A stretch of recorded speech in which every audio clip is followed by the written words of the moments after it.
ॐ भूर्भुवः स्वः तत्सवितुर्वरेण्यं भर्गो देवस्य धीमहि धियो यो नः प्रचोदयात्। नमस्कार, मैं हूं शरद और आप मेरे साथ देख रहे हैं मंत्रित सनातन पॉडकास्ट। आज हमारे साथ हैं मानस निकेतन संस्था के महंत प्रोफेसर श्री राघवेंद्र स्वामी जी, और महंत जी का स्वागत करते हैं हम अपने इस कार्यक्रम में।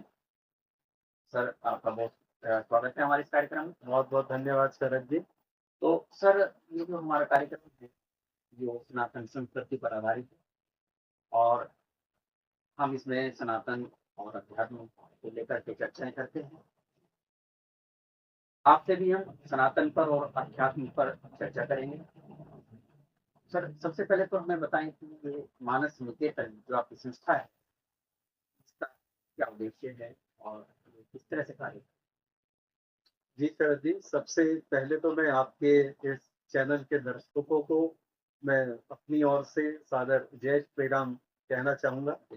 आप लोग जो दर्शक हैं निश्चित रूप से सौभाग्यशाली हैं, जो एक इस प्रकार के चैनल के आप दर्शक हैं जो सनातन के जो स्वरूप है उस स्वरूप को आम जन के सामने लाने के लिए सतत प्रयत्नशील।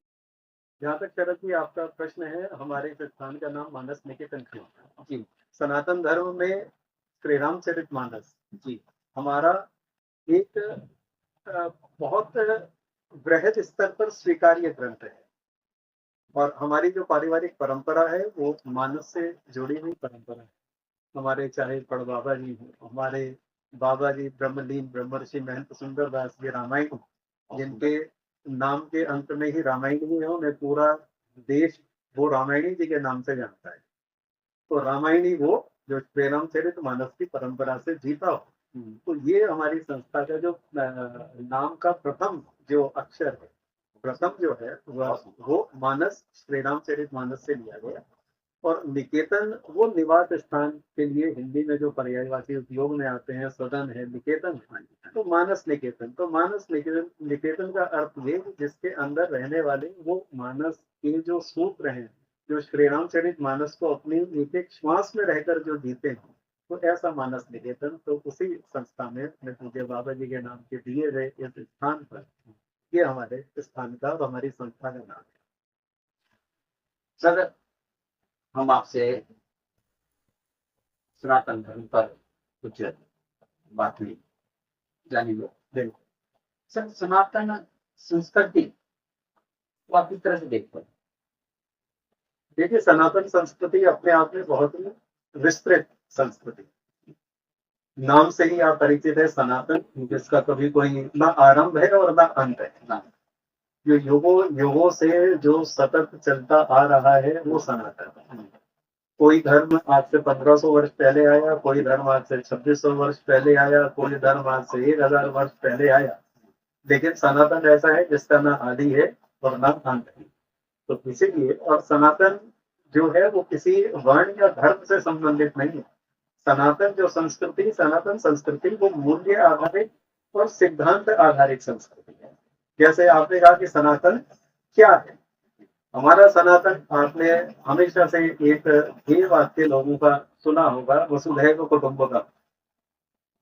वसुधैव कुटुंबकम आपने सुना, वो सिर्फ एक उस श्लोक का अंतिम वाक्य है, वसुधैव कुटुंबकम। वरना सनातन संस्कृति ये कहती है कि अयम निजः परोपेति गणनाम लघु चेतसाम, और उदार चरिता नाम तो इसके बाद आता है वसुधैव कुटुंबकम। इस पूरे के पूरे श्लोक के बारे में न सनातन धर्म के लोग जानते हैं, 100 में से 90 या 95% लोगों को इस वसुधैव कुटुंबकम का जो पूरा श्लोक है इसके बारे में भी जानकारी नहीं। सनातन संस्कृति ये कहती है अयम निजः, कि ये मेरा है। अयम निजः परोवेति, वो तेरा है। गणनाम लघु चेतसा, इस प्रकार की जो सोच है वो छोटी बुद्धि वालों की सोच है। तो उन्होंने कहा उदार चरिता नाम तो, जिनकी सोच बहुत ही विस्तृत, जिनकी सोच बहुत विशाल है, उनके लिए रहा वसुधैव कुटुंबकम, उनके लिए यानी पूरी मतलब की हमें पूरी पूरे विश्व के विषय में सोचना चाहिए। पूरे विश्व के ये सनातन संस्कृति, ये नहीं कि सिर्फ अपने विषय में। सिर्फ अपने विषय में सोचना। सनातन संस्कृति ना अब है, ना अनादिकाल से है, ना वो पहले थी ना आज। सर जैसे आपने आध्यात्मिक की बात की, हम जानना चाहेंगे कि सनातन धर्म में ईश्वर का क्या स्वरूप समझा जाए, जैसे निराकार हम इसको या फिर साकार में मान सकते हैं, या दोनों? बिल्कुल, हमारे यहाँ पर साकार और निराकार दोनों की भी साधना की जाती है। आप भगवान शिव, देवादिदेव महादेव, हम लोग उनका स्मरण करते हैं, भक्ति करते हैं, पूजा करते हैं, लेकिन महादेव की वो निराकार साधना। भगवान शिव का जो शिवलिंग है, तो शिवलिंग आप आगे से पूजेंगे, पीछे से पूजेंगे, आप उसका क्या मापदंड है कि भगवान शिव को यहाँ से उसका उनका जो अग्रभाग है, अग्रभाग, अपने कहाँ से देखेंगे? हम किसी भी तरफ खड़े हो जाए, भगवान शंकर वही है। इसी प्रकार से जो हमारे शालिग्राम जी, शालिग्राम भी हमारे यहाँ पर निराकार के साथ आए, तो शालिग्राम भी निराकार है, भगवान शिव निराकार है। इसलिए हमारे यहाँ गोस्वामी जी ने श्रीरामचरितमानस में कहा कि सगुण नहीं, अवगुण नहीं, नहीं कछु भेदा। सगुण में और निर्गुण किसी भी प्रकार का कोई भेद नहीं है। यदि हमारा उस परमात्मा के साथ एक कनेक्शन बन जाता है, एक कनेक्शन हो गया, तो हम निराकार में भी अपने मन को थाम सकते हैं। और यदि हम उतने आध्यात्मिक दृष्टि से हमारा मन उतना सुदृढ़ नहीं है, तो फिर तो देखिए हमें एक सगुण रूप, एक ऐसा चाहिए होगा जिसे देखते ही हमारा मन उसमें रम जाए और हम अध्यात्म की तरफ आगे बढ़ सकें। इसलिए हमारे यहाँ सनातन धर्म में, और श्रीरामचरितमानस की मैं चौपाई के माध्यम से और आपको थोड़ा सा प्रकाश डालना चाहूंगा। मैं, जैसे आपको पता ही है कि लोग हमें प्रोफेसर महंत राघवेंद्र स्वामी के नाम से जानते हैं, क्योंकि ये मैं मैनेजमेंट के लेक्चर्स के लिए मैं यूनिवर्सिटीज में जाता हूँ, देश की यूनिवर्सिटीज में जाता हूँ, बहुत बड़े बड़े संस्थानों में जाता हूँ, इंडस्ट्रीज एसोसिएशंस में मैं मैनेजमेंट के लेक्चर्स के लिए जाता हूँ। तो उसी प्रकार से एक बार कोलकाता में लेक्चर था, और वहाँ पे विदेशी स्टूडेंट्स का डेलीगेशन आया था, जिसमें चाइना के और जर्मनी के स्टूडेंट्स थे। तो मेरा लेक्चर था relevance of Shri Ramcharitmanas with modern management. जब ये चर्चा वहां पर हुई, मेरा लेक्चर उसके ऊपर हुआ। उसके बाद वहां पर जापान की और चाइना की और जर्मनी की जो लड़कियों का एक ग्रुप था, वो मेरे पास आया। उनमें से जर्मनी की लड़की ने मेरे से कहा कि professor Swami, in Hinduism how do you manage millions of god and goddesses? मुझे एक बार को क्रोध आया कि एक लड़की दूसरे देश की, दूसरे धर्म की, वो उसका जो पूछने का जो एक तरीका था, वो मुझे थोड़ा सा, जैसे कहना चाहिए ना, सार्केस्टिक वे में उसने, व्यंग्यात्मक दृष्टिकोण से उसने बात करी कि हाउ डू यू मैनेज, मैंने कहा what do you mean by we manage millions of god and goddesses? तो कहने लगी कि I often travel to India, as of now I am in Kolkata, I many times I went to Haridwar, Rishikesh, met with several sages and rishis and gurus. Then when we had a discussion on Hinduism, then I came to know that in Hinduism you people have millions of god and goddesses. I said, I am also Hindu. I belong to a staunch Hindu family. तो मैंने कहा, मैंने तो कभी ऐसा नहीं देखा कि हमारे यहाँ 35 करोड़ देवी देवता है। उसने कहा कि no, we had a very good discussion with great sages rishis. तो मैंने कहा कि हमारे यहाँ तो श्रीरामचरितमानस, मैं आपकी बात पर आ रहा हूँ। मैंने कहा कि आई फॉलो श्रीरामचरितमानस, और श्रीरामचरितमानस विश्व के 100 करोड़ से ज्यादा हिंदुओं का सबसे पवित्र ग्रंथ माना गया, and the definition of god is clearly mentioned there. अब मैं आपकी बात पे आता हूँ कि बिनु पद चलई सुनई बिनु काना, कर बिनु करम करई विधि नाना, आनंद रहित सकल रस भोगी, बिनु बानी पक्का बढ़ जुआ, और तन बिनु परस नयन बिनु देखा, ग्रही प्राण बिनु बास असीसा, असी सब भांति अलौकिक कर दिया, महिमा जासु जाहि नहीं बड़ा। It is clearly mentioned in Shri Ramcharitmanas, बिनु पद चलई, he walks without legs। यहाँ पर तो मैं हिंदी में बोलता हूँ, वहां पर मैंने उसे अग्री नहीं करता है कि बिनु पद चलो, वो बिना पैर के चलता है। सुनई बिनु काना, वो बिना कान के सुनता है। कर बिनु करम, वो बिना हाथ के काम करता है। करई बिनु नाना, आनंद रहित सघन रस भोग। आपने बड़े अच्छे से समझा दिया उन्हें। बिना जीव के वो सारे के सारे स्वाद लेता है। तो कहने का भाव उसका जो है, बिल्कुल उसका कहने का भाव भाव से ही समझा जा सकता हमारे यहाँ पर निर्गुण की भी साधना है, हमारे यहाँ सगुण की भी साधना है। तो जैसे हम मान सकते हैं कि देवता ही ईश्वर है, क्या कहेंगे आप? देखिए, मनुष्य देवता या देवता से ऊपर भी कुछ है? देवता से तो ऊपर वो परम सत्ता है। ईश्वर वो परम सत्ता को हम ईश्वर माने, देवता को ईश्वर माने? नहीं, देवता ईश्वर नहीं है। देवता ईश्वर नहीं है, बिल्कुल सही। परम सत्ता ये जो सृष्टि है, इस समय में बाहर पेड़ पर पत्ते हिल रहे हैं, अब ये कोई देवता तो हिला लेगा? पहाड़ के उस शिखर पर जहाँ पर आम आदमी का कहने का अभिप्राय है कि हमें सत्ता को मानना चाहिए या फिर हमें सत्ता को मानना चाहिए, क्योंकि सत्ता वो सूक्ष्म शक्ति है जो एक चींटी से लेकर और जो पहाड़ तक को जो संचालित करती है, वो सत्ता है। और वो परम सत्ता, वो ही हमारे लिए पूजनीय है। बहुत श्रेष्ठ आपने जवाब दिया।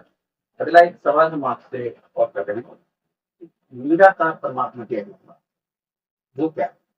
मैंने आपको बताया, वो हम देवताओं को ही उनके भीतर से होकर के जाएं या फिर अलग कोई रास्ता है? ठीक है, हमारे यहाँ पर निराकार और साकार के लिए जो हमने बात जी, देवता, जैसे हम जल को देव मान के चलते हैं, हम अग्नि को देव मानकर चलते हैं, हम वायु को देव मानकर चलते हैं। वायु हमें दिखाई देती है? बिल्कुल नहीं दिखाई देती। हमें वायु कहाँ दिखाई देती? इस समय में हमने यहाँ पर हम पंखे चला रहे हैं या एसी चला रहे हैं, बिल्कुल हमें वायु दिखाई नहीं दे रही है, लेकिन हमने जैसे ही पंखा चलाया वो हवा हमें महसूस होने लगी।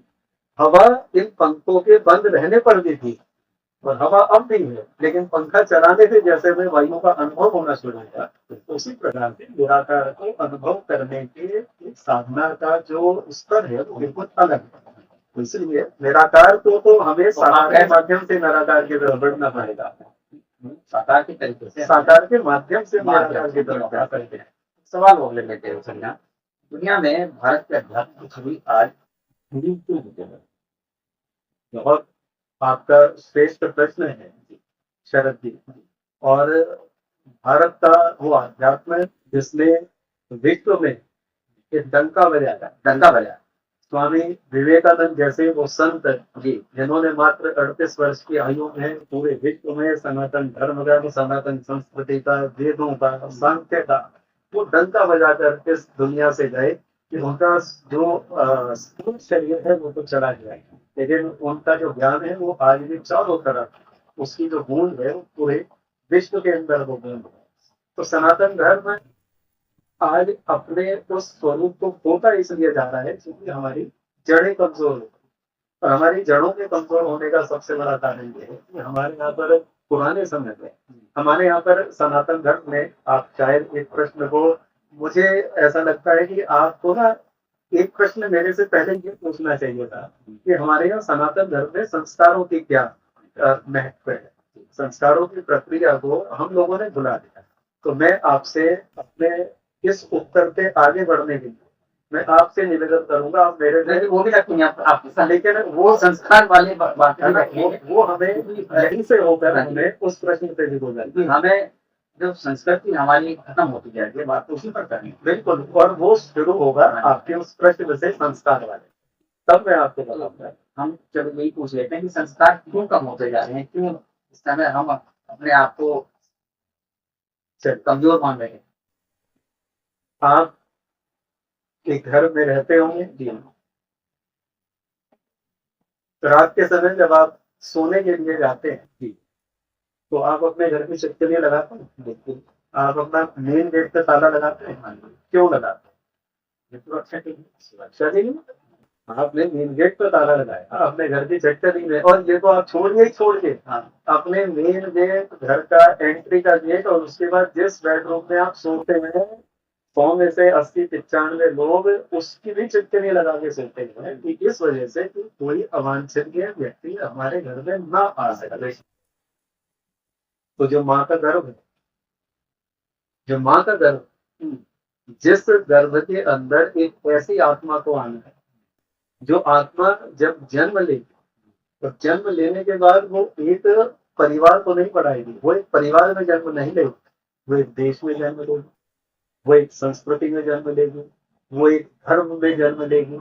तो क्या वो माँ की कोख वो इतनी फ्री और इतनी खाली है कि कोई भी अपना दुराचारी, अत्याचारी, बलात्कारी, दूसरे जीवन का, पहले जीवन का, वो कोई भी माँ के कोख में वो प्रवेश ले ले।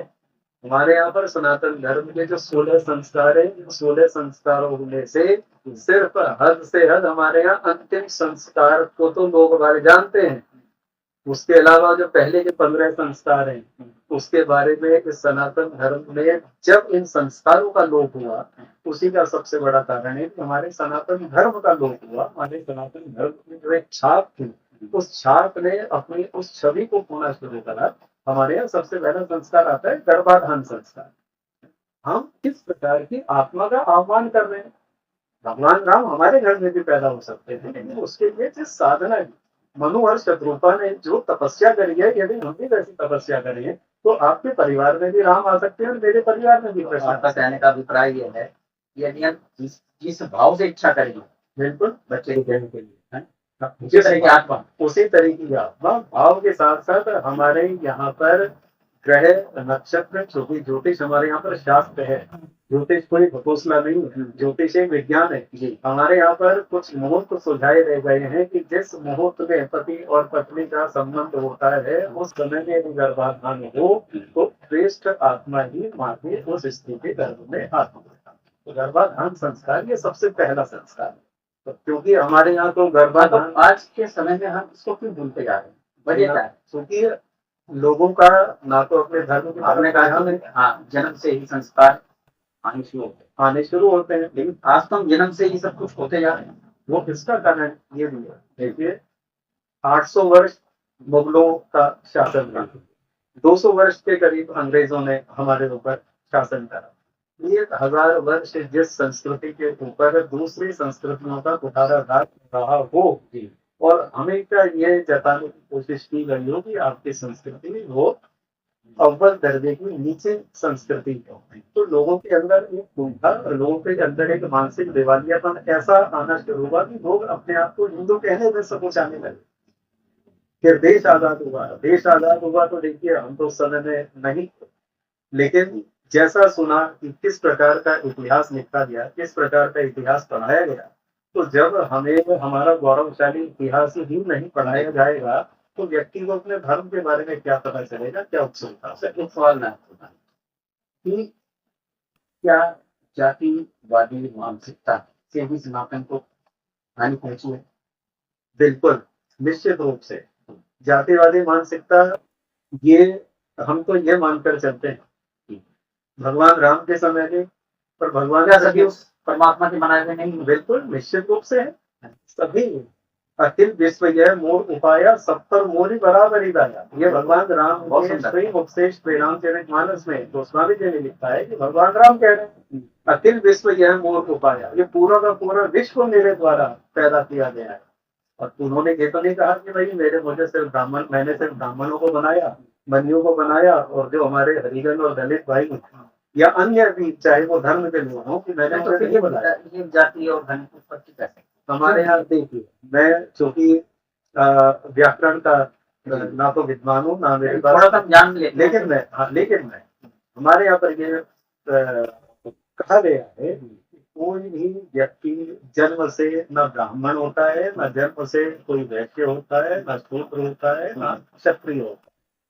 इससे संबंधित एक श्लोक है, लेकिन मैं अभी उसे यहाँ पर मैं चाहने को बोल सकता हूँ, लेकिन मैं अशुद्ध उच्चारण नहीं करूँगा।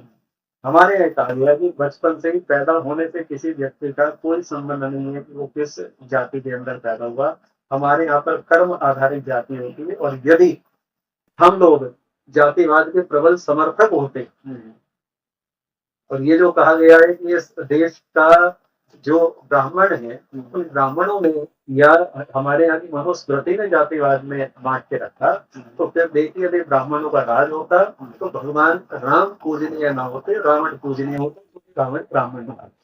भगवान राम ये ब्राह्मण ही थे जिन्होंने एक क्षत्रिय को भगवान माना, वो ब्राह्मण ही थे जिन्होंने एक यदुवंशी भगवान कृष्ण को उन्होंने भगवान माना।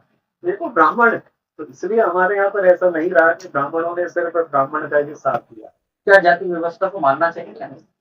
जाति व्यवस्था के ना मैं किसी भी प्रकार के पक्ष में नहीं हूँ, ना मैं कभी रहा। मेरा आप हमारे से परिचित है, हम समाज में जिस प्रकार का एक आध्यात्मिक एक हम लोगों की एक छवि है, तो छवि के अनुसार मेरा बचपन के कुछ मित्र हैं, कुछ मित्र ऐसे हैं जो आज के दौर में यदि हम राजनीतिक दृष्टिकोण से बात करें, जिसके मैं 100% खिलाफ हूँ। राजनीतिक दृष्टिकोण से वो दलित परिवार से हैं, जो मेरे मित्र हैं बचपन के। लेकिन यदि मैं उनके घर में जाता हूँ, यदि हमारा समाज में 100 लोग, वो चाहे राजनीतिक लोग हो, वो चाहे प्रशासनिक लोग हो, वो चाहे व्यापारी नेता हो, यदि वो हमारे चरण स्पर्श करते हैं, लेकिन उसके बावजूद मैं जब अपने मित्रों के घर में जाता हूँ, मैं उनकी माताओं के, मैं उनके पिताओं के मैं चरण स्पर्श करता हूँ। वो लोग मेरे से एक बार को मना भी करते हैं, लेकिन मैं कहता हूँ कि आप मेरे मित्र के माता पिता हैं, तो आप मेरे लिए पूजनीय। तो फिर यहाँ पे जाति प्रथा यहाँ से कहाँ आ गई? ये तो सिर्फ आदमी के मानसिक दिवालियापन है, यदि कोई इसे मानता है। हम अपने अध्यात्म के क्यों छोड़ते हैं? मैंने आपसे भी पूर्व में कहा कि जब तक हमें किसी चीज की वैल्यू ना पता हो। एक संत थे, उन्होंने एक क्या बच्चा हमें प्रचार फिर से करना होगा अपने अध्यात्म का? प्रचार भारत जैसा देश अपने अध्यात्म को भूलता जा रहा है। बिल्कुल उसके लिए वो हमें करना देश जो अपने हथेली पर पेड़ उगा लेता था, अपनी इच्छा से दूसरे देश में बैठे लोगों की बातों को जान सकता था, आज हम कहाँ है? बिल्कुल इसके लिए बहुत प्रयास करने की आवश्यकता है। लोगों के घर में श्री रामचरितमानस है, लेकिन उसका एक चौपाई नहीं लोगों को पता नहीं पता। लोगों के घरों में गीता है, लेकिन गीता में कितने अध्याय और कितने श्लोक हैं, यदि आप बड़े से बड़े लोगों से भी पूछने का एक साहस करेंगे, तो आपको कोई ये नहीं बता पाएगा कि गीता का पहला श्लोक क्या है। और हमारे यहाँ वो समय राष्ट्र जिस समय में देवी अहिल्याबाई होलकर के बारे में जो हमारे व्यूअर भी जो दर्शक इस चैनल में, आप सब लोगों ने देवी अहिल्याबाई होलकर के बारे में सुना होगा।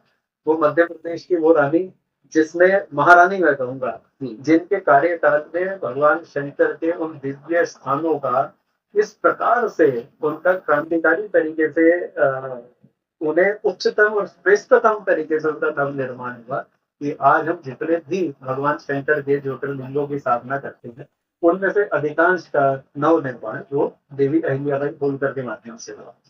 एक और ऐसा जो कई जगह हमने पढ़ा, देवी अहिल्याबाई होलकर को अपने पूरे जीवन भर में 5 बार भगवान शिव ने साक्षात दर्शन करे, साक्षात दर्शन दिए। ये संख्या 2 भी हो सकती है, 10 भी हो सकती है, और शायद ना भी हो, लेकिन सिर्फ सुना है कि वो इतनी भगवान शिव की परम भक्त थी। एक बार देवी अहिल्याबाई होलकर के मन में आया कि मैं गीता जी का अध्ययन करूं, क्योंकि उसका बचपन और जवानी वो बहुत मुसीबतों में, बहुत परेशानियों में कटी थी। उसने कहा मैं अध्ययन करूं। उन्होंने उस समय के जो उनके राज्यों के सबसे विद्वान आचार्य थे उन्हें बुलाया। उन्होंने आकर गीता जी को खोल के और जो पहला श्लोक भगवत गीता का है, धर्म क्षेत्रे कुरुक्षेत्रे संवेदा सभा और महामता पांडवाश्चर्य किम कुर्वत संजय, जैसे ही उन्होंने ये श्लोक पढ़ा, उस समय के परम विद्वान जो उनके राज्य के थे, देवी अहिल्याबाई होलकर ने कहा कि आचार्य जी बस बंद कर दीजिए, मुझे पूरी गीता समझ में आ गई। वो एकदम स्तब्ध रह गए। गीता तो बड़े से बड़े लोगों को समझ में नहीं आती, और आपने तो गीता का पहला श्लोक कहा मैंने, और आपने कहा मुझे पूरी गीता समझ में आ गई। तो आचार्य ने दोनों हाथ जोड़ के कहा कि देवी आप बताओ तो गीता में क्या समझ में आया। तो शरद जी आपको जानकर आश्चर्य होगा, और आपको जानकर वो गर्व भी होगा कि यदि कोई व्यक्ति समझने पे आ जाए, तो फिर देवी अहिल्याबाई होलकर जैसा व्यक्तित्व हमें बताता है कि देवी ने अपने उन परम विद्वान संत से एक बात कही कि मुझे गीता के प्रथम श्लोक से ये सूत्र मिला कि धर्म क्षेत्र कुरुक्षेत्र संवेदा योग से। उन्होंने कहा कि अब इसे छोड़ दो। उन्होंने कहा क्षेत्र क्षेत्र धर्म कुरु। गीता में कहती है कि आप यदि एक पत्रकार हैं, आप पत्रकारिता का धर्म निभाएं। घर में माँ है वो माँ का धर्म निभाए, पिता है वो पिता का धर्म निभाए, राजा एक राजा का धर्म निभाए, एक जो गुरु है वो गुरु का धर्म निभाए, शिष्य शिष्य का धर्म निभाए, बाप बाप का धर्म। कहने का अर्थ ये कि उन्होंने कहा कि क्षेत्र क्षेत्र धर्म गुरु, आप जिस क्षेत्र में हैं, आप इस क्षेत्र में धर्म के अनुरूप यदि आचरण करेंगे तो गीता का समझ में आ जाए। कहने का भाव से क्योंकि हमें अपने धार्मिक ग्रंथों के बारे में जब बड़ों को ही नहीं पता, बच्चों को क्या बता पाएंगे जिन्हें नहीं पता है, जब जड़ें खोखली होंगी। सर यही कारण है कि संस्कार जब माता पिता को ही नहीं है तो बच्चों में कहाँ से? बिल्कुल सही बात है, क्योंकि आजकल के, मैं आपकी बात बोल रहा हूँ, आजकल के जो माता पिता हैं वो हमारी एज के होंगे, बिल्कुल तो जब माता पिता कोई संस्कार नहीं है, दरअसल कारण क्या है कि हम अपने बड़ों के साथ मिल रहे हैं, अपने पिता के साथ मिल रहे हैं, तो संस्कार तो वहीं से आ रहे हैं। बिल्कुल। और जब हम उनको फॉलो नहीं करेंगे, उनके पास में बैठे, तो संस्कार कहाँ से आए? बच्चे में आएंगे। और जब हमें नहीं होंगे तो अपने बच्चों में कहाँ से आएंगे? बच्चों में कहाँ से लेंगे, क्योंकि हमारे बड़े नहीं हमें समझा पाए।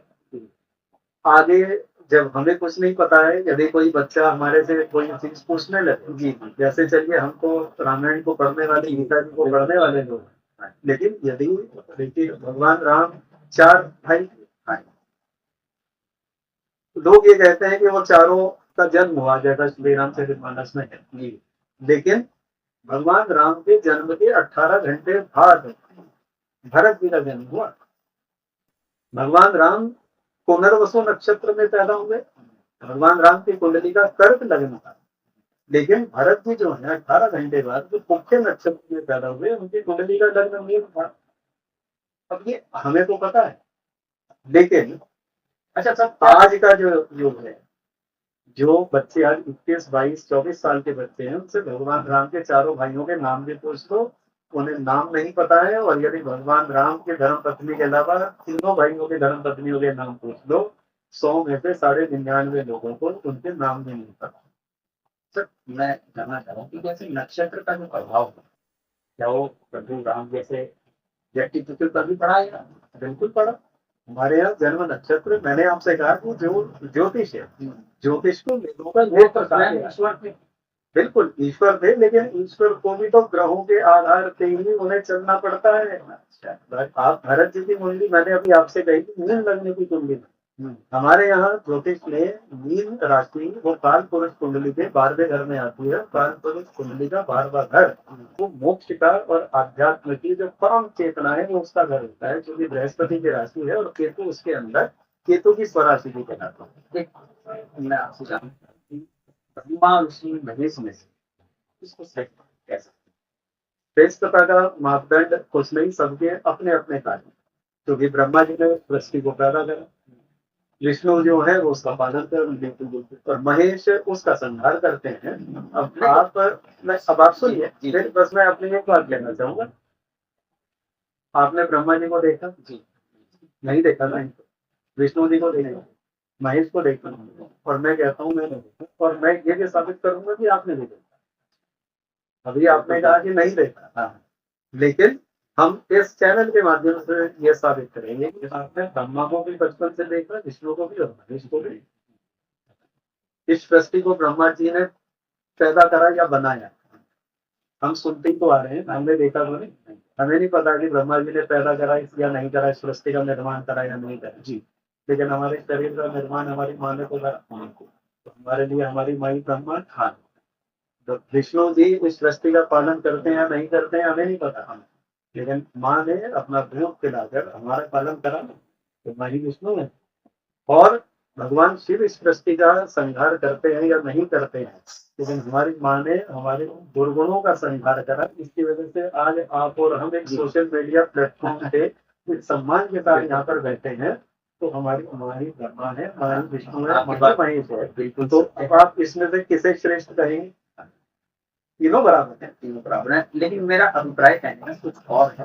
वो ये है कि यदि सनातन धर्म को झंडे के तले लाना हो तो क्या शंकर जी के झंडे के नीचे आ सकते हैं, या इनको हम कह सकते हैं कि भाई हिंदू धर्म के झंडे के नीचे आ हम बिखरे रहेंगे? नहीं। देखो, जब जब भी हम ईश्वर की बात करेंगे, मैं आपको फिर श्री रामचरितमानस पर लेकर आता हूँ। आपने सनातन धर्म का, हम ये बात यदि करें कि धर्म क्या है, पहले तो चलिए हम यही करते हैं ना भाई, हम झंडे के नीचे तब आए जब हम किसी को एक विचार से तो इकट्ठा करेंगे ना कि हाँ भाई ये विचार है, और इस विचार के तले आता है श्री रामचरितमानस सनातन धर्मावलंबियों का एक श्रेष्ठ ग्रंथ है। श्री रामचरितमानस में धर्म की जहां जहां पर भी व्याख्या की गई है, एही के अधिक धर्म नहीं दूजा, सादर सास ससुर पद पूजा।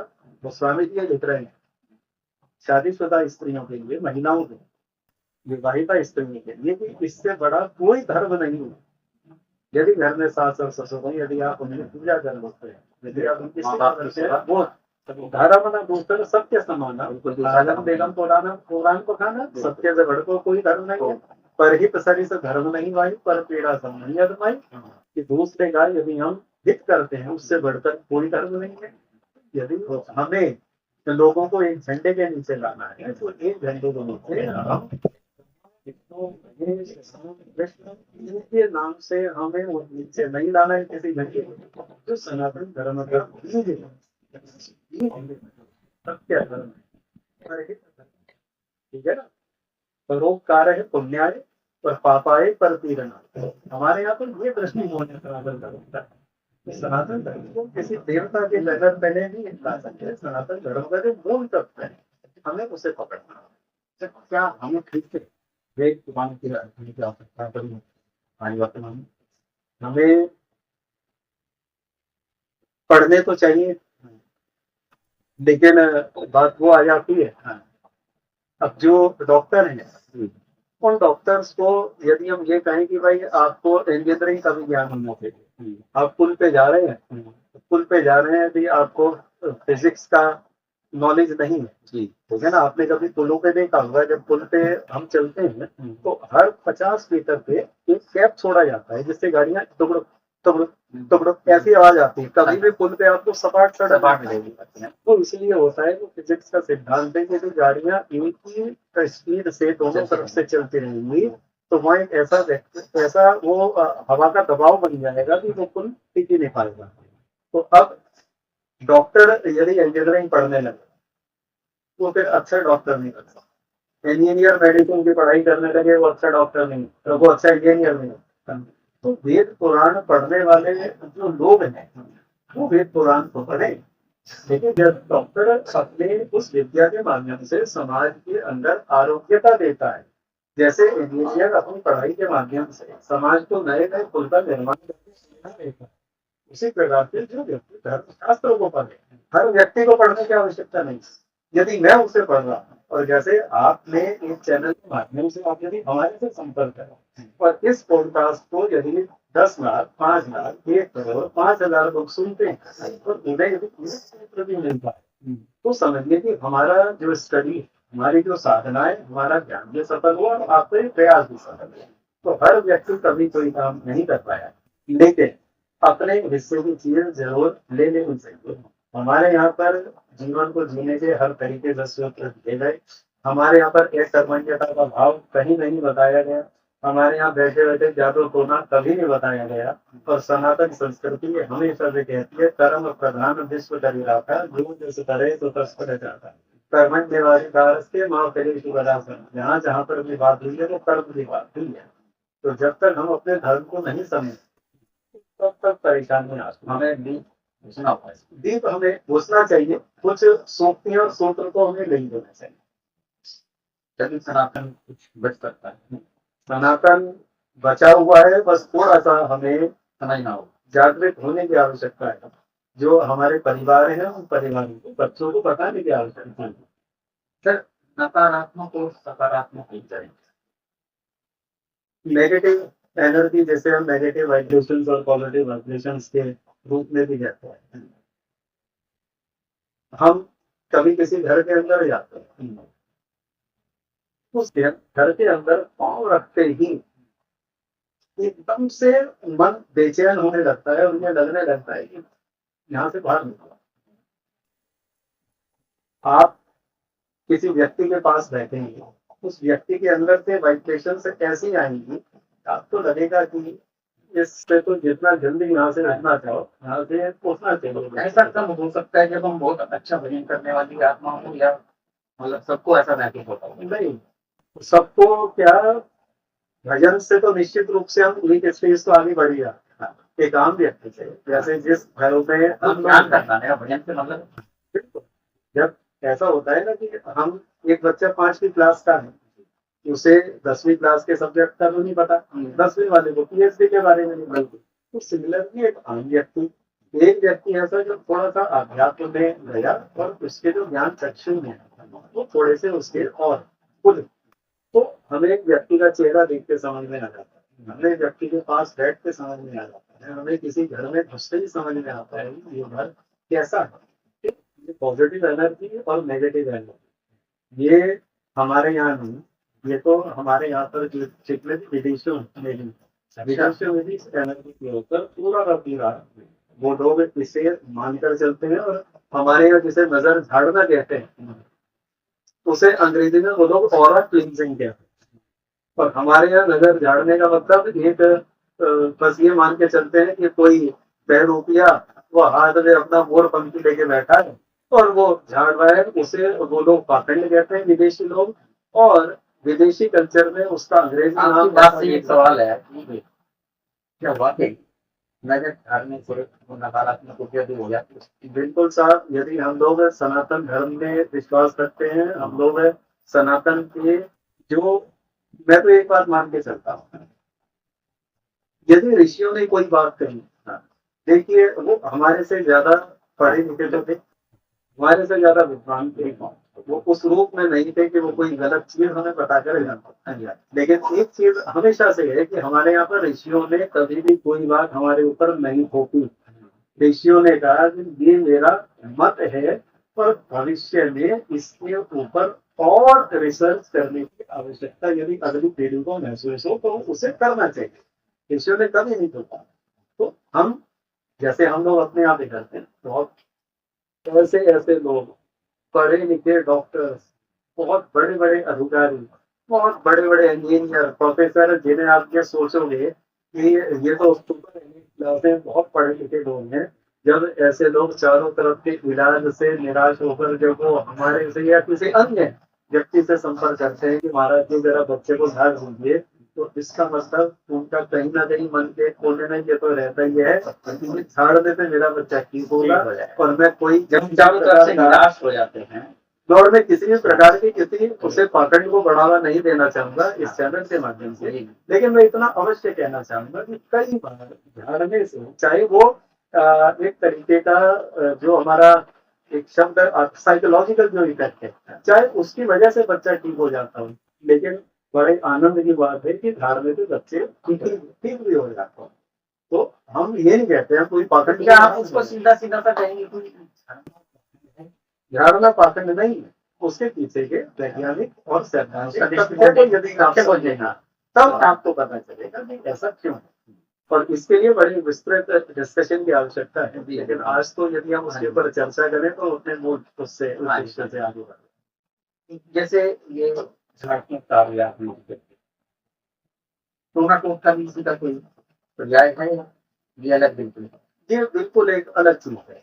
टोना टोटका का हमारे यहाँ पे कोई स्थान नहीं। हमारे यहाँ तो सिर्फ ज्योतिष जो है, ज्योतिष भी हमारे जीवन के दिशा देने का एक माध्यम है। लेकिन टोना टोटका वो पुराने समय में लोगों के अपने दिमाग की कुछ उपज रही और उसके माध्यम से भी किसी का कोई काम सिद्ध हो गया। क्या भूत प्रेत बाधाएं आज भी हैं? मैं इसे, जैसा अभी आपने बताया, मैं इसे इस रूप में मानना चाहूंगा जी कि हम बहुत पुरानी चीजों को भूल जाए, लेकिन हम लोग ये देखते हैं कि हनुमान चालीसा में जो आज से तकरीबन 550 वर्ष पहले गोस्वामी तुलसीदास जी ने लिखी, और यदि उन्होंने लिखा कि भूत विचार के निकट नहीं आवे वहां वीर जब नाम सुना, तो देखिए फिर 550 साल पहले तक तो मान सकते हैं कि भाई भूत थे, और यदि वो 550 वर्ष पहले तक थे तो आज भी हैं। लेकिन मैं उसे इस रूप में स्वीकार करता हूँ कि हम भूत मान के चलते हैं, जिसे हम यदि पढ़े लिखे दृष्टिकोण से बात करें, हमारा भूतकाल, कई बार हमारा भूतकाल हमें डराता। यदि आपने अपने जीवन, जैसे हमने अपने जीवन में बहुत सी दुश्वारियां झेली, हमने बहुत सी असफलताएं झेली, यदि मैं जब अपने पास्ट की तरफ देखता हूँ तो जैसी एक काल्पनिक भूतों को लेकर जो कल्पना की गई कि भूत हमें डराते हैं, तो ऐसे कई बार हमारा असफलताओं भरा जो पास्ट है वो हमें डराता है। और पिशाच को मैं उस रूप में मानकर चलता हूँ कि जो भविष्य है, कि जैसे व्यक्ति एक बिना बात के डर भी दिखता है, हाय ऐसा ना हो जाए, हाय ऐसा ना हो, यदि हाय ऐसा ना हो जाए, तो मैं तो ये मान कर बोलता हूँ कि गोस्वामी जी ने भूत और पिशाच के बारे में जो कहा वो भूतकाल और भविष्यकाल के बारे में कहा। लेकिन जिन आत्माओं की और इनके बारे में हम लोग बात करें तो वो फिर एक बिल्कुल अलग विषय सर है। हमारे यहाँ हिंदू धर्म में 1,84 को मानते हैं। आप क्या मानते हैं 1,84 होती है? क्या आत्मा जो है वो मृत्यु के बाद दूसरे शरीर में जाती है या अन्य शरीर में प्रवेश करती है? हमारे यहाँ पर जो 84 लाख जो जनसंख्या इसमें बहुत जगह मैंने देखा और बहुत जगह मैंने पढ़ा भी कि जैसे 84 लाख योनियों की हम लोग बात करें, 84 लाख योनि पार करने के बाद एक मनुष्य का शरीर नहीं होता है। मतलब आप इसको स्वीकार कर रहे हैं कि होती है? वो महाभारत में, महाभारत में ये लिखा हुआ है 84 लाख नहीं, वो तो हिंदू ने एक्सेप्ट किया ही है। लेकिन उसमें भी उन्होंने कहा कि 84 लाख योनियों में, मैं एग्जैक्ट नहीं आपको बता पाऊंगा, लेकिन उसमें एक श्लोक आता है, श्लोक के माध्यम से लिया है कि कम से कम 6 से 7 लाख मनुष्य योनि है। तो मनुष्य योनि क्या है? अब हम लोग यहाँ पर बैठे हैं, आप बहुत क्रोधी हो सकते हैं, मैं बड़ा शांत हो सकता हूँ, लेकिन आप क्रोधी तो है, लेकिन आप वाणी के बड़े निग्धे हैं। मैं बड़ा शांत हूँ, लेकिन मेरी वाणी ऐसी है कि दूसरे के दिल को एकदम तार तार कर दे।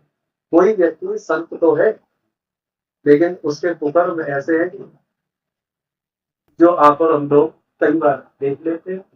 और एक कुकर्मी ऐसा है कि जो ठीक है वो कर रहा है, लेकिन वो दोनों हाथों से किसी व्यक्ति को दान भी दे रहा है, तो लोगों की सहायता भी कर रहा है। तो कहने का मतलब मनुष्य होने का मतलब सिर्फ ही मनुष्य का रूप नहीं हमारे यहाँ पर कहा गया। हमारे यहाँ पर यह कहा गया कि मनुष्य होने का अर्थ उसके चरित्र के, उसकी जो आदतें हैं वो हर अलग आदत उसे अलग तरीके का कई बार हमने ये देखा है कि कोई व्यक्ति जो है उसे मृत्यु हो, और मृत्यु के बाद उसने फिर से पुनर्जन्म लिया, बस वो मनुष्य का शरीर ही मिलता है। क्योंकि मैंने कई अच्छे लोगों को जो दूसरी तरफ हम कह रहे हैं कि मृत्यु मरने के बाद यहाँ से दूर जाने के बाद फिर से 1,84 काटेगी, तो तब हम कह रहे हैं बिल्कुल वो लाभ से कौन सी बात है? वो देखिए सैद्धांतिक दृष्टिकोण से दोनों बातें सही हैं। लेकिन मैंने जो आपसे एक बात अभी बोली, पहली चीज तो ये एक ऐसा विवाद का विषय है, विवाद का विषय है कि कुछ विद्वान ये कहते हैं, नहीं कुछ विद्वान ये कहते हैं कि जिसे परमात्मा ने एक बार पशु बना के भेज दिया वो पशु ही बनेगा। ये कुछ विद्वानों का मत है। उन्होंने कहा कि कभी भी ऐसा नहीं हुआ कि जिस व्यक्ति को अपना पूर्व जन्म याद आ गया हो उसने ये कभी नहीं कहा कि मैं पहले जन्म में सांप था, या मैं मेंढक था, या मैं बिच्छू था और अब मैं मनुष्य बना। हर मनुष्य को पूर्व जन्म का याद आता है, तो उसने हमेशा ये कहा कि मैं फलाने गाँव के फलाने परिवार में मैं ये था। ठीक है ना? क्या आज तक अनादिकाल से जब से सृष्टि है और इस अनादिकाल से चलते हुए आज तक यदि 20, 30, 50 लाख लोगों को अपना भूतकाल याद आया होगा, तो किसी एक ने ये क्यों नहीं कहा कि मैं शेर था? हम ये कैसे की बात है? वो मैंने कहा ना कि ये जो बात है ये फिर एक व्यापक डिस्कशन की बात है और इसके ऊपर अपना चिंतन होगा, उसके ऊपर ये चर्चा होगा। सवाल, क्या समाज में मृत्यु हो तो बस किया जाना चाहिए? बिल्कुल। देखिए मृत्यु भोज ये चीजें लोगों ने किस समय में क्यों शुरू करी? आज के समय में हम लोग जब किसी रसम पकड़ने जाते हैं, प्रवचन के लिए हम लोग वहां पे पहुंचते हैं, तो बड़ा देख के आश्चर्य भी होता है कि आम व्यक्ति जो शायद अपने किसी बेटे या बेटी के विवाह में इतना भव्य भोज का आयोजन नहीं कर सकता, जो एक संपन्न परिवार अपने परिजनों की जिनका मृत्यु हुई उनके मृत्यु के भोज के रूप में जो व्यवस्था करके चलते हैं। हम लोग भी वहां जाते हैं, तो एक गरीब परिवार का व्यक्ति भी वहां जाते हैं। अब लोग ये कहना शुरू कर देते हैं कि साहब उसके यहाँ पहले क्या होता था कि उसके यहाँ शादी में इतना वो पकवान बने थे। अब लोग ये कहते हैं कि साहब उनके यहाँ तो जबरदस्त पकवान बने थे। आम आदमी तो किसी न किसी रूप में दबाव में आता है, फिर वो कभी उसके परिवार में ऐसी कोई घटना दुर्घटना होती है तो समाज के दबाव में उसका प्रयास रहता है कि मैं भी कुछ अच्छे से बहुत अच्छा बेहतर करूँ, अच्छे से अच्छा करूँ। तो ये चीज गलत है। तो समाज को इसमें आगे आना चाहिए और ये पृथ्वी भोज को समाप्त होना चाहिए। सर, वास्तुशास्त्र पर आप क्या कहेंगे? ये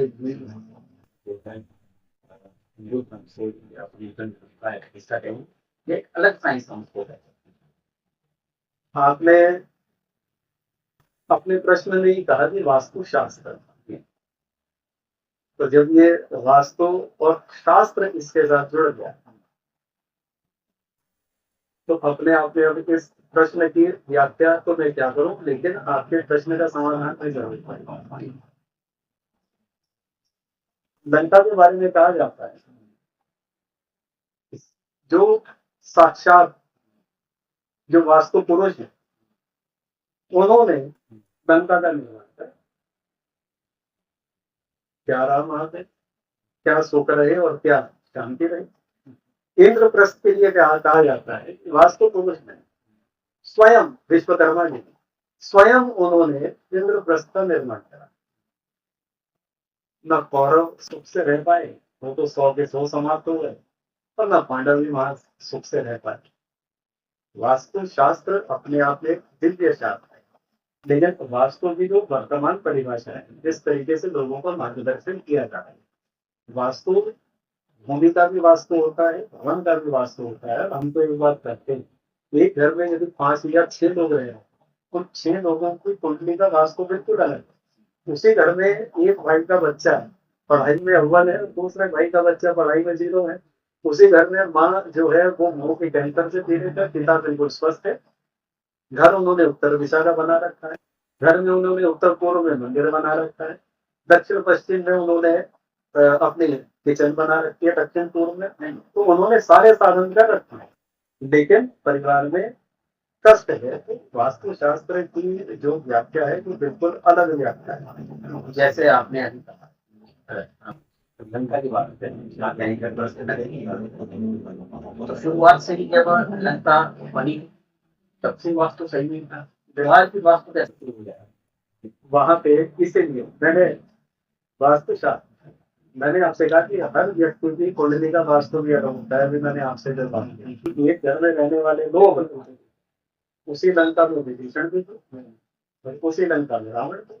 लेकिन रावण की कुंडली का वास्तु बिगड़ा हुआ था, तो उसके लिए वही लंका उसके काल का कारण बनी, और विभीषण के लिए वही लंका। शास्त्र आपका कहने का मतलब ये है कि शास्त्र की यदि हम बात करें तो सभी लोगों का कुंडली देखकर वो जो किसी भी जगह का निर्माण यदि आपने निर्माण, चलो हम कहते हैं ये तो संभव नहीं होता। संभव जो घर का मुखिया होता है, घर का निर्माण तो वो अपने हिसाब से ही करेगा, लेकिन उस घर में रहने वाले लोगों के लिए हम कम से कम ये निर्धारण कर सकते हैं कि आप यदि घर के किस कमरे में रहें, छोटा भाई इस कमरे में रहे अपने परिवार के साथ, बड़ा भाई इस कमरे में रहे, क्योंकि उत्तर का घर सबके लिए शुभप्रद हो, ये 1 से लाख कोई गारंटी नहीं।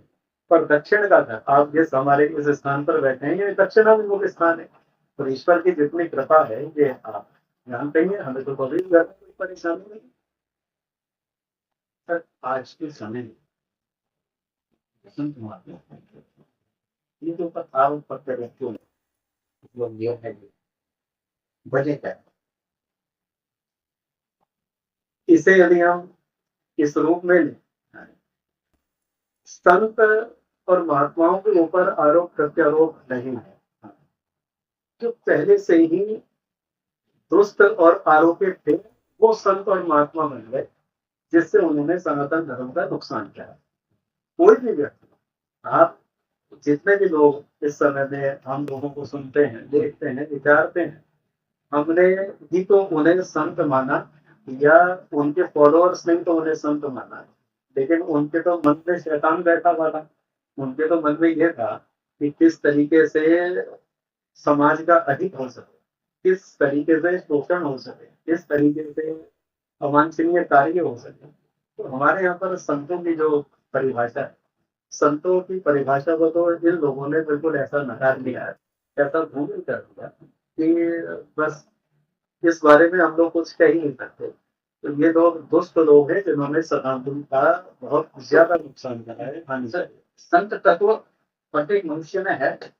बिल्कुल होता है, हर व्यक्ति के अंदर भी और हर पशु के अंदर भी। आपने एक क्लिप बहुत ज्यादा वायरल हुई, डिस्कवरी चैनल की वो क्लिप थी, एनिमल प्लैनेट्स की डिस्कवरी कि जिसमें एक बाघिन को और वो बीस्ट एक जो जंगलों में एक जानवर होता है, उसका पूरा नाम मैं भूल रहा हूँ, तो उसका छोटा सा हिरणी का बच्चा मिला, तेंदुए को।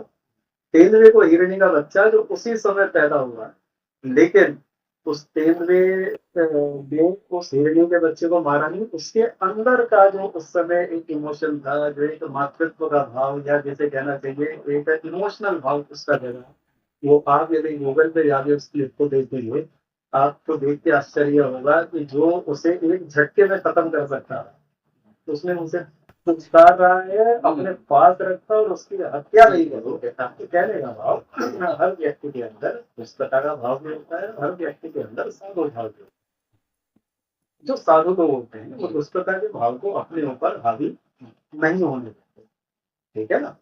तो कोई व्यक्ति परमानेंट, आपने देखा ना कि किसी ने आवेश में आके किसी की हत्या कर दी, उसके घर में तो कोई हत्यारे नहीं था, न उनके घर में कोई ऐसा क्रिमिनल रिकॉर्ड था, लेकिन क्यों उसने हत्या की?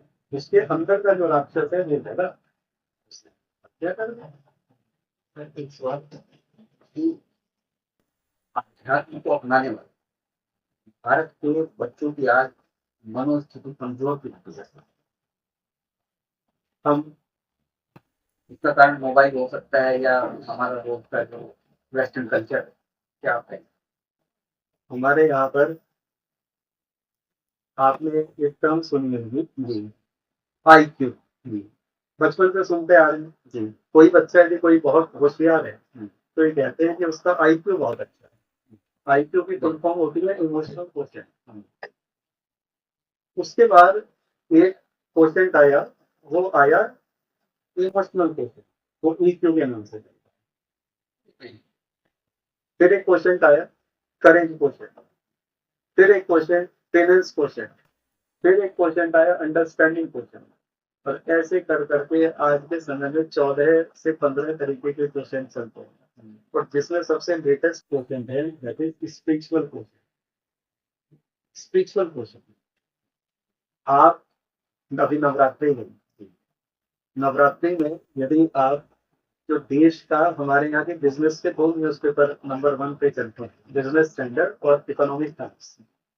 इन दोनों न्यूज़पेपर में आप यदि नवरात्रि के 9 दिनों में आप इन न्यूज़पेपर को पढ़ें, देश की बहुत बड़ी बड़ी कंपनीज के जो CEOs हैं, आपको वो माँ भगवती की आराधना करते हुए, उनकी आरती करते हुए, धूपी में पटकों के साथ, और अधिकतर दक्षिण भारत की तरफ से जो CEOs हैं, आपको वो माँ भगवती की आराधना करते हुए मिलेंगे, जिनका पैकेज 1000 करोड़ साल का है, और जिनके पैकेज जो है 500 करोड़, 200 करोड़ और 2000 करोड़ साल के पैकेज में। वो लोग, वो इसीलिए इतना स्पिरिचुअल क्वेश्चन ये कहता है कि यदि आपको अपने जीवन में सफल होना है तो स्पिरिचुअली आपको स्ट्रॉन्ग होना पड़ेगा। और लोग स्पिरिचुअली डिस्कनेक्ट हो गए, इसलिए आज हिंदुस्तान में उसमें सबसे ज्यादा आत्महत्याओं का जो ग्राफ बढ़ता जा रहा है, वो उसी वजह से स्पिरिचुअली कनेक्टेड नहीं है। इसलिए हमें स्पिरिचुअली अपने बच्चों को अवेयर करना होगा। हम कभी नहीं कहते कि आप उन्हें धार्मिक उस रूप में बनाएं कि आप सिर्फ मूर्ति पूजा की बात करें। हम मूर्ति पूजा, हम भगवान राम की आराधना करेंगे, लेकिन धर्म का एक दूसरा स्वरूप है, हमें उस रूप में बच्चों में बिल्कुल सहन शक्ति खत्म होती है, डाउन है। बिल्कुल। तो उसका कारण यही है कि हम लोग अभी आत्महत्याओं की तरफ बढ़ रहे हैं, बेरोजगारी, बेकारी। इसमें आपने एक बहुत अच्छी बात कही, और ये प्रश्न आपका नहीं है, लेकिन मैं एक बात आपके चैनल के माध्यम से, और मैं आप सब दर्शकों को स्पष्ट रूप से बताना चाहता हूँ कि दुनिया में बेरोजगारी या बेकारी नहीं बढ़ रही है, दुनिया में सिर्फ बेकार आदमी बढ़ रहे हैं।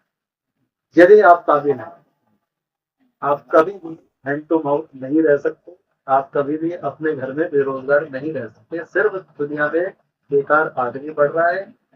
4 साल एक बच्चा इंजीनियरिंग की पढ़ाई करेगा, लेकिन वो इंटरव्यू में 5 मिनट में ये नहीं बता पाता कि उसने 4 साल में क्या पढ़ा। तो फिर ऐसे आदमी को कौन नौकरी दे देगा? ठीक है ना, जिन्होंने सिर्फ 4 साल में, क्योंकि हम तो कॉलेजेस में जाते हैं, इंजीनियरिंग की पढ़ाई भी यदि वो पूंजियों से बच्चे पढ़ के पास करना चाहे, इंजीनियरिंग की पढ़ाई में भी बच्चे सोचे कि जैसे उन्होंने 10वीं कर ली थी, जैसे 12वीं कर ली थी, ऐसे ही वो इंजीनियरिंग करके और फिर उन्हें 50 लाख की कंपनी पैकेज दें, तो फिर इससे तो बड़ा धोखा अपने आप से कुछ भी नहीं हो सकता। तो बेकार ही नहीं पढ़ रही है, बेकार आदमी बढ़ रहे हैं। तो मानव जीवन का क्या उद्देश्य? यदि यदि मैं आपसे पूछूं आपके जीवन का क्या उद्देश्य है, आपका उद्देश्य होगा कि वर्तमान में जिस कार्य में आप हैं, आप पूरे विश्व में आपका नाम है, पर एक पॉडकास्ट के रूप में आपके चैनल की ख्याति पूरे विश्व में फैले, ये आपका उद्देश्य है। हो सकता है ना, ऐसा हो सकता है हमारा जो उद्देश्य आप, हाँ, लेकिन हम यदि मैं इसे, चलो मैं आपका जो भाव है मैं उससे अपने आप को जोड़ते हुए कहता हूँ कि आपके मन का ये उद्देश्य भाव ये हो सकता है कि सनातन धर्म की जो एक उतरा स्वरूप है, उजला स्वरूप है, वो समाज के सामने, ये भाव हो सकता है। सड़क पे चलते हुए किसी आदमी से पूछोगे, उसका दूसरा उद्देश्य होगा। हर व्यक्ति का अपना अलग उद्देश्य है। हमारे यहाँ मानव जीवन के बारे में जो बात कही गई, मनुष्य का जन्म होता क्यों है, और मनुष्य के जन्म में हमारे यहाँ पर, जैसे मैंने आपसे पूर्व में भी एक बात कही, हमारे यहाँ पर कर्म प्रधान संस्कृति है भारतीय सनातन धर्म की। हमारे यहाँ पर एक श्लोक आता है, उद्यमे विसिद्ध्यम कार्याणि न मनोरथ और नहीं सुप्त सिंहस्य प्रविश्यन्ति मुखिम बदा। हमारे यहाँ पर सनातन संस्कृति ये कहती है, उद्यम करने से ही सिद्धि की प्राप्ति होती है। सिर्फ मैं सिर्फ मनोरथ करने से कुछ नहीं होता। जिस प्रकार चाहे शेर जंगल का राजा हो, हिरण उसके मुंह में खुद नहीं आता, उसे भी करना ही पड़ता है। तो मानव जीवन का जो उद्देश्य है, आपका जो परमात्मा ने निर्माण करा, परमात्मा ने हमें, हर व्यक्ति संत नहीं बन सकता, लेकिन अपने कार्य में संतत्व को ला सकता है। जो हमने अहिल्या भाई होल्डर की जो बात है, हमारा मानव जीवन का उद्देश्य है सिर्फ लोगों के हित के लिए काम करना। हमारा मानव जीवन का उद्देश्य हो सकता है सत्य, प्रेम, करुणा, दया, इनका विस्तार करना। हमारा मानव जीवन का उद्देश्य हो सकता है अपने देश के साथ प्रेम करना, माता पिता की सेवा करना। तो यदि हम इस उद्देश्य को लेकर चलते हैं तो जीवन हमारा कुछ सफल हो सकता है। सनातन की सुरक्षा हम किस प्रकार कर सकते हैं? सनातन की सुरक्षा के लिए अपने आप को अपने रूट से जोड़ना, अपनी जड़ों से जोड़ना बहुत ज्यादा आवश्यक है। और मैं अंत में सिर्फ यही बात कहना चाहता हूँ कि पूरे विश्व में हिंदू धर्म का विस्तार हो, या लोग हिंदू धर्म को स्वीकारें या ना स्वीकारें, हमें उससे कोई वास्ता नहीं। हिंदुस्तान में आप हिंदू धर्म का विस्तार कर सके या ना कर सके, हमें इससे कोई वास्ता नहीं। हमारा पड़ोसी हिंदू रहे या ना रहे, हमें कोई वास्ता नहीं, लेकिन कम से कम मेरा परिवार हिंदू बने। ये हर परिवार का ये उद्देश्य होना चाहिए कि कम से कम मेरा परिवार हिंदू बने, मेरे परिवार के बच्चों को अपने हिंदू धर्म के बारे में बताएगा। जब मेरा परिवार हिंदू बनेगा, और इसी तरीके से हर परिवार जब इस प्रकार हम दूसरों को सुधारने का प्रयास करते हैं, जब आप 50, 100, 200 और 5,000 लोगों का टारगेट लेके चलेंगे, कुछ नहीं हो सकता। आप सिर्फ अपने परिवार को हिंदू बनाएंगे, आप सिर्फ अपने परिवार को सनातन धर्म के प्रति जागरूक करिए, एक परिवार जगेगा, फिर एक कुटुंब सनातनी बनेगा, फिर एक मोहल्ला सनातनी बनेगा, और ऐसे कर करके हमारा पूरा जो देश है, पूरे, हम ये नहीं कहते कि हमें दूसरे धर्म के लोगों को अपने धर्म में जोड़ना है, हमारा यही नहीं, सिर्फ हिंदू धर्म के लोग हैं, कम से कम वो तो सनातनी बने, और उसके लिए अपने जड़ों से जुड़ना और अपने परिवार के ऊपर काम करना प्रारंभ करना चाहिए। तो आपने देखा बहुत सहज तरीके से राघवेंद्र स्वामी जी ने हमारे प्रश्नों के जवाब दिए। और इसी के साथ हम लेते हैं आपसे विदा। फिर मिलेंगे एक नए कार्यक्रम में, तब तक के लिए नमस्कार। जय जय श्री राम। बहुत बहुत धन्यवाद। जय हिंद।